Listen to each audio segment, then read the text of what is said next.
আলহামদুলিল্লাহি ওয়া কাফা ওয়াসসালাতু ওয়াসসালামু আলা মান লা নাবিয়্যা বা'দা আম্মা বা'দ। আলহামদুলিল্লাহ, সমস্ত প্রশংসা আল্লাহ সুবহানাহু ওয়া তাআলার জন্য। আলহামদুলিল্লাহ, রাসূল সাল্লাল্লাহু আলাইহি ওয়াসাল্লামের উপর দরুদ সালাম বর্ষিত হোক সাল্লাল্লাহু আলাইহি ওয়াসাল্লাম। সম্মানিত ভাতৃমণ্ডলী, আপনারা ইতিপূর্বে অবগত হয়েছেন আমার আলোচ্য বিষয় তাগুত। তাগুত শব্দটি আত্মজ্ঞান শব্দ থেকে নির্গত। এর অর্থ হচ্ছে মুজাওয়াজাতুল হাদ্দি তথা সীমা অতিক্রম করা। আল্লাহ সুবহানাহু ওয়া তাআলা তার পবিত্র কোরআন মাজিদের ৮টি জায়গাতে তাগুত সম্পর্কে আলোচনা করেছেন। প্রথমত আল্লাহ সুবহানাহু ওয়া তাআলা সূরা বাকারা ২৫৬ নম্বর আয়াতে বলছেন, ফামান ইয়াকফুরু বিত-তাগুত ওয়া ইউমিন বিল্লাহি ফাকাদ ইসতামসাকা বিল উরওয়াতিল উসকা লা ইনফিসামা লাহা।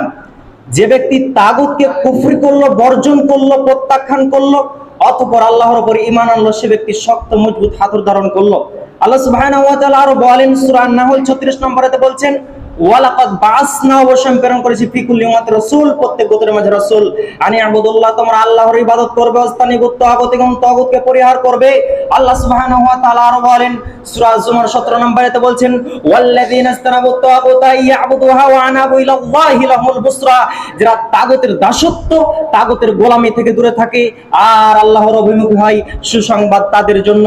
এখানে স্পষ্টভাবে বলা হয়েছে আয়াতে, শুধু আল্লাহর ইবাদত করলে হবে না, আল্লাহকে আল্লাহর দিকে রুজু করলে হবে না, আল্লাহর ইবাদত করার পাশাপাশি তাগুতকে পরিহার করতে হবে, তাহলে তার জন্য রয়েছে সুসংবাদ। এবার আসুন, বাংলাদেশে কি কি তাগুত রয়েছে আমি লক্ষ্য করলে দেখতে পাচ্ছি, বাংলাদেশের প্রধানমন্ত্রী থেকে শুরু করে নদীর মাছ পর্যন্ত তাগুত। কিভাবে মাছ তাগুত আপনি একটু লক্ষ্য করে দেখুন।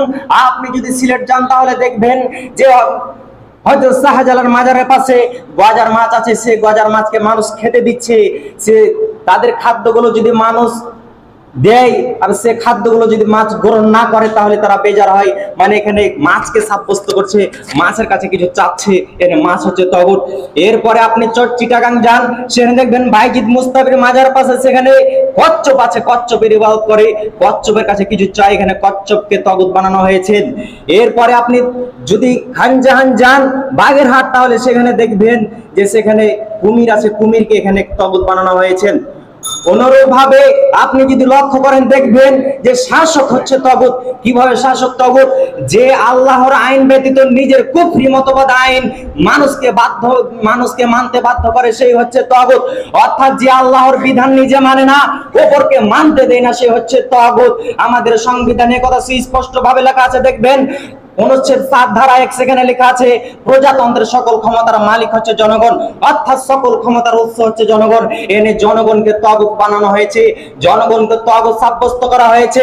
এভাবে আসসালামু আলাইকুম।